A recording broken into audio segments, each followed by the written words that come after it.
and I'm going to say it again. Missouri was my team, my second team in the East, Joe.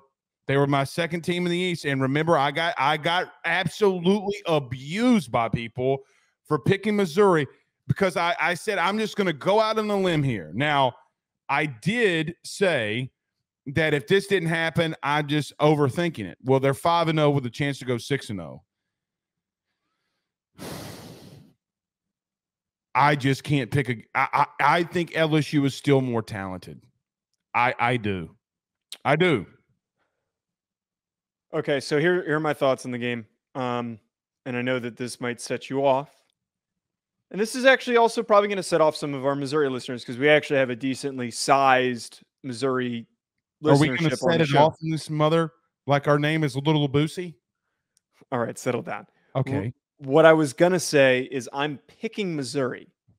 I think that because of all of the defensive deficiencies that LSU has shown on film, this is a nightmare matchup to show up. I agree. To have to play after everything you just went through. It's not like you're showing up to play Southern or Grambling or Akron or somebody that is a get-right game to figure out your problems, and then you play Missouri. You just gave up an embarrassing amount of yards and points to a team that has less weapons than the team that you're about to play. But I have some pause, and I'm not going to sit here and bang the table and say Missouri is a guaranteed lock to win. I wanted to spark some ire in you because you've done this to me the whole season with Notre Dame. Missouri hasn't played anyone. Missouri's beaten Kansas State, and there was a very respectable win. Wait. But I've picked them every week. Wait. Missouri has a respectable win against Kansas State, and since then, they have not really beaten anyone. So I don't know how legit this Missouri team is. I think on paper it makes sense. Luther Burden, Brady Cook are in a really good rhythm. The rest of those receivers and the running back room has been hot lately. Everything has been trending in the right direction for Missouri. But I have this very bad feeling that they're going to show up in this game. Their second straight road game that they're playing, right? This is at LSU. No, this is at Como. Wait, so LSU has 3 straight away games? No, 2. By the way, that's why I'm confused. So think about this. This is another reason why I pick A&M. Stay with me. Did you know in the last 20 years in college football?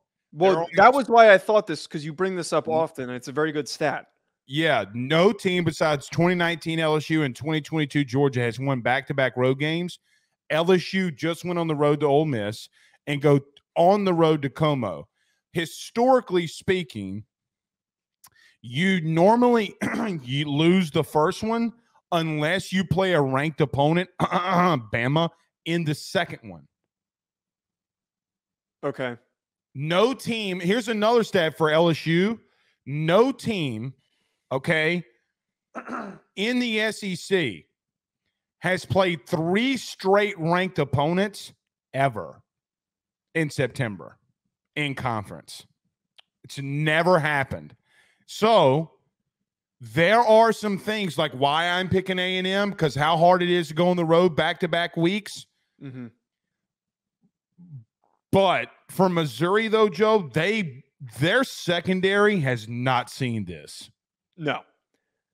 That's my point here. Ken Seals last week, I don't know if you watched Vandy versus Mizzou, but I actually did. Ken Seals was lighting them up. And all I continue to say during that game was, what in the good googly moogly is Jane Daniels going to do? That's what I'm getting at here. My gut pick here is Missouri, and I love Luther Burden. He's my favorite player in the SEC. He's the best receiver in the SEC. But Joe, Malik Neighbors, okay. But Luther Burden is great. Very, very explosive. Fantastic. Weiss, the Weiss kids is really good. Yes. You know who he reminds me of? Do you remember? You know Josh Reynolds that plays for the Lions? Yes, for the Lions. Yeah, he does. They remind me a lot of one another. But what you're saying here, why I'm not fully committed to this, why I'm not 100% going to bang the table for Missouri this week, is because they have not been tested by a quarterback this good The best quarterback they've played is Will Howard. He's very mediocre. And He's they have not mid. not seen any receivers this good. They're mid. This could be dangerous. They're mid, like not LSU's receivers, the receivers they faced. Bro, they were trading blows with Memphis 2 weeks ago. Yeah. They're not exactly a team that's winning defiantly. They're not. Right. This is why this is such a weird game to pick, why I'm getting at this, because Missouri hasn't shown up and beat the crap out of anyone except maybe the Vanderbilt game because they won 38-21. But Middle Tennessee State was close. Kansas State was close. Memphis was close. They're not exactly winning with a lot of confidence. Can I show you this too? Yes, go ahead. I'm sorry. No, I was just going to reiterate my point is that their offense is really good right now. Look at this. Yeah, you showed me this. So I'd rather get called for being offsides than this. Well, let me tell you what they're trying to do here. Kansas City runs this as well, where Matt House was at in when they won the Super Bowl a couple years ago. That works when you have Chris Jones. That doesn't work in college. Bingo. Okay, well, thank you for taking my take, asshole. Okay, but they want to catch blocks, so this is what they're trying to do. But look at Harold Perkins at the top of the screen. I mean, the bottom of the screen. Yeah, that'd be the top of the screen. Sorry, the top of the screen. What I thought was Harold Perkins. Guess who that's not? Who is it? That's Braden Swinson. They took Harold Perkins out. So they are doing, like, I don't understand, Joe, what they're trying to do here. The guy in the middle, like at the top of the first S, is a safety. It's a safety. What? Yeah, I don't know what Matt House is trying to do here. Now, look at this. Look at this. This was them last year against Alabama. They ran the same thing. But the problem was is that they had linebackers that could really run last year. They don't have that this year, or they have inexperience there. LSU is a more talented football team, Joe. They're more talented even defensively. They have more talent. But because I don't think that Missouri's defensive line, that is the best unit for them defensively, LSU arguably has the best offensive line in the SEC. Like, they are just dominating. Yeah, I don't disagree with that. They are dominating everybody. I mean, literally the entire off. I mean, look at Logan Diggs. Now, you watch Logan Diggs a lot at Notre Dame. Bro, have you seen Logan Diggs look like that? No, because he didn't get that many touches at Notre Dame because Audric Estim's better than him. But, he's looked fantastic. No, he's not. He's not a better all-around back. Estime can't catch like that. I don't disagree with that. What they're doing with Diggs in the passing game, you cannot disagree with that. Yeah, no, I don't disagree with that. Back. But to your point, yes, the offensive line has had a very easy time paving lanes. Very easy. Even more than Notre Dame's a year ago. I mean, yeah. I'm just saying, like, if we're like, that's not a shot. I mean, you know how I feel about that offensive line at Notre Dame. They are a lot comparable. Oh, a potential first 5 pick at left tackle, Will Campbell and Joe Alt. Okay. Multiple really good interior guards and a right tackle that probably should play guard and is going to be in the league too. Who's what year is Will Campbell? Sophomore. Okay.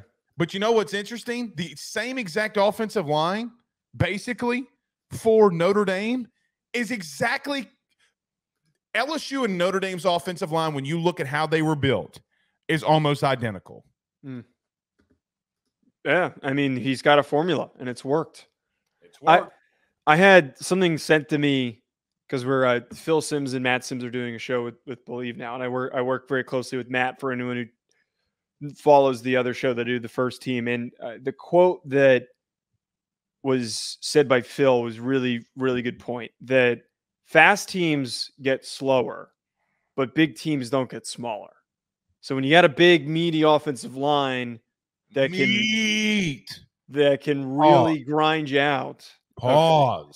That can really grind you out, that is more sustainable in the long term than it is for having a bunch of fast receivers, because those guys get tired. Those guys get banged up.